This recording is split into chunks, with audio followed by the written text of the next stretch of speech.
SG 20, A Mighty Pen. A Mighty Pen. During the time of his 2-year preaching furlough, the Thakur produced another literary outpouring.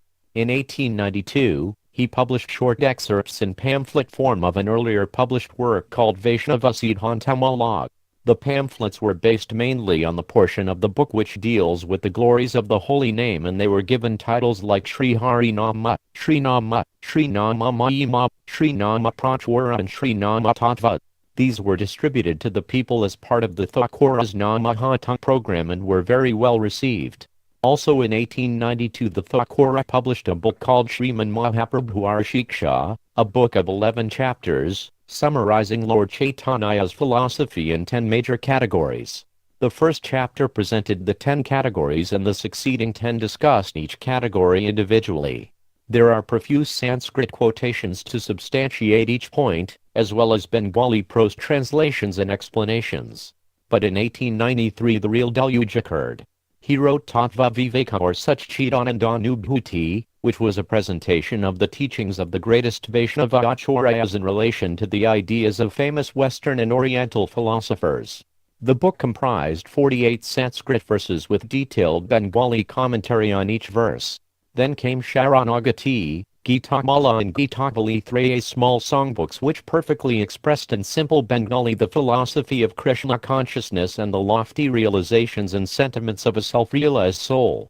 He wrote a Sanskrit poem about Lord Chaitanya called Sri Gadrumachandra Bhajanopadesha, 2 more songbooks, entitled Baula Sanghita and Dalale Ragita, and a booklet in English entitled Nama Bhajana, about the holy name of Krishna.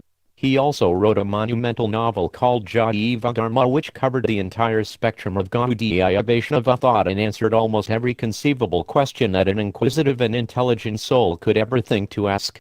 He also wrote Tattva Sutram, a book of Sanskrit aphorisms with Sanskrit explanations and Bengali commentary. He thus produced 10 significant works, one of them of major proportions, all in 1 year. And meanwhile he was lecturing, chanting and preaching to whomever he met. We can begin to understand from all this holy activity what Gaura Shakti Swarupa really means. He truly was the embodiment of the transcendental energy of Lord Chaitanya, for these are not the activities of anyone but an empowered associate of the Lord. Similarly, His Divine Grace A.C. Bhaktivedanta Swami Prabhupada presented 17 volumes of Sri Chaitanya Charitamrita, with full commentary, in English, in 18 months, while spreading Krishna consciousness all over the world. Personally describing such work as materially impossible. His immense outpouring can be compared favorably to Srila Satchidananda Bhaktivinoda Thakur's.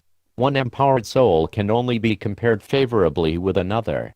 By objective examination, a reasonable person can understand that such activities are superhuman and miraculous. Only when one is purely instrumental in Krishna's hands, can such perfect literature be composed in an unbroken flow of pure realization. To get some idea of the flavor of his writings during this period, we turn to the song Dalale Ragita, the Song of the Broker, and the English essay, Nagma Bhajana, in which he glorifies the holy name as was his constant practice in preaching to the masses. He was always either chanting the holy name or speaking on the chanting of the holy name, and we get some clear idea of the level of inspiration and spiritual enthusiasm he was experiencing during this period from the moving poetic excerpts which follow. Dalale Ragita, the Song of the Broker, Dalale Ragita, the Song of the Broker, 1. I am singing the news of the greatest happy tidings. At the place known as Surabhi Kunja in Sri Navadvipa, a marketplace of the holy name has now been opened and Lord Nityananda himself is the proprietor-in-chief. 2. Such wonderful things are going on in that blissful marketplace. Sri Nityananda Prabhu is selling the pure, unadulterated holy name wholesale, merely for the price of one's faith. 3. Seeing the assembly of devotees eagerly waiting to purchase the name, Lord Nityananda examines them all, one by one, to test the degree of their receptivity, and then he sells them the name individually by bargaining for his price accordingly. 4. O brother, my dear friend, if you really want to purchase this pure holy name, then come. Just come with me, for I am now going to meet with that very same Nityananda Mahajana. 5. Thus, you will finally be able to purchase the pure holy name. I will also take my due commission, and in this way all 3 of us will fulfill our desires. 6. Sri Nityananda Prabhu is so incredibly merciful, taking only one's faith in the holy name, he bestows the topmost divine bliss in exchange. 7. The very second that Nitai sees a tear welling in someone's eye upon chanting the name of Gaura, he instantly gives his support to that person. Indeed, he bestows all divine opulences upon him. 8. He gives that person genuine realization of the pure teachings of Sri Krishna as found in the Bhagavad Gita and Srimad Bhagavatam. While giving all this inconceivable mercy, he never cares in the least for one's position in relation to caste, material wealth, mundane knowledge or physical ability. 9. Now, dear brothers, just reject the illusory network of Maya's entangling snares. If you are a householder, then just remain at your home. If you are renounced, then just live peacefully in the forest. Either way, you will experience no more misery. 10. Now there is no more fear of the terrible age of quarrel, for the most merciful Lord Nityananda gives the holy name to anyone and everyone, even the lowest among men. 11.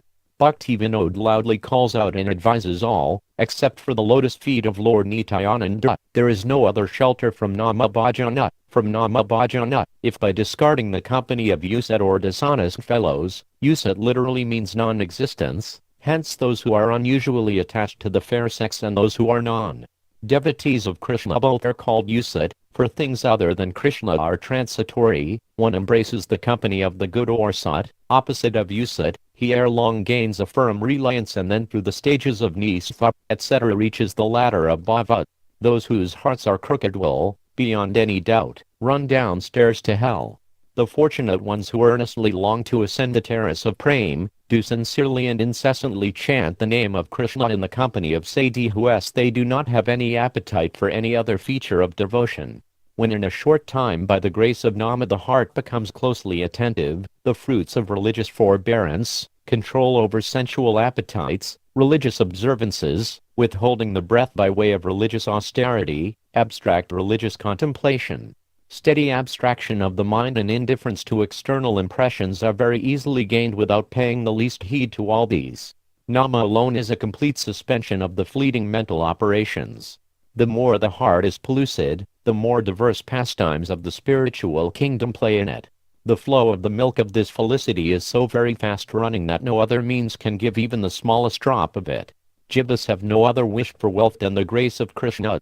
Nama is spiritual, wisdom, vows, meditation, abnegation, mental quietness, virtue, contrivance. None of these can ever equal Nama. Know it for certain that Nama is the highest salvation, Nama is the highest end, Nama is the noblest final beatitude, Nama is eternally existing, Nama alone is the supremest devotion, Nama is the highest intellect, Nama is the best priti, affection, and Nama alone is the brightest remembrance. Nama is the seed and Nama is the fruit to give us. Nama is their Lord and Nama alone is the supremest object of their worship. Nama is their best preceptor. The Vedas have described the spirituality of the name of Krishna to be the highest truth. O Lord, reasonably we have judged thy name to be higher than the highest, and so do we chant thy Nama. Nama Bhajan is not bound by any rule. Nama is beyond all virtuous acts. He is spiritual. He is virility and luster in a person. All the Vedas have been manifested from this Nama. Nama is bliss, Nama is Unanda. We can excellently be devoted to him. Nama is worship and Nama is to be worshipped. Thy feet are to be held in veneration. Repeatedly we fall prostrate at those thy lotus feet and anoint the body with the pollen thereof. In order to lead the soul to its highest stage, devotees mutually discuss on Nama and sing his glories. They believe thy name to be Chaitanya in person, and always sing and hear Kirtan, which is identical with thy Nama name. They are purified by it. Nama alone is Sat or ever existing. The essence of the Vedas is Nama, the absolute truth, whose form is Satchidananda, Sat ever existing, Chit all knowing, and Unanda all bliss. O Vishnu, it is only by the grace of thy name that we are capable of offering hymns to thee. So we should adore and pray to thy Nama alone. In 1893, in the midst of his expansive preaching activity, the Thakur also had the good fortune of getting the association of Srila Jagannatha Dasa Babaji, who, accompanied by many Vaishnavas, came to Sri Mayapura on pilgrimage and visited the Thakur at Gadrum.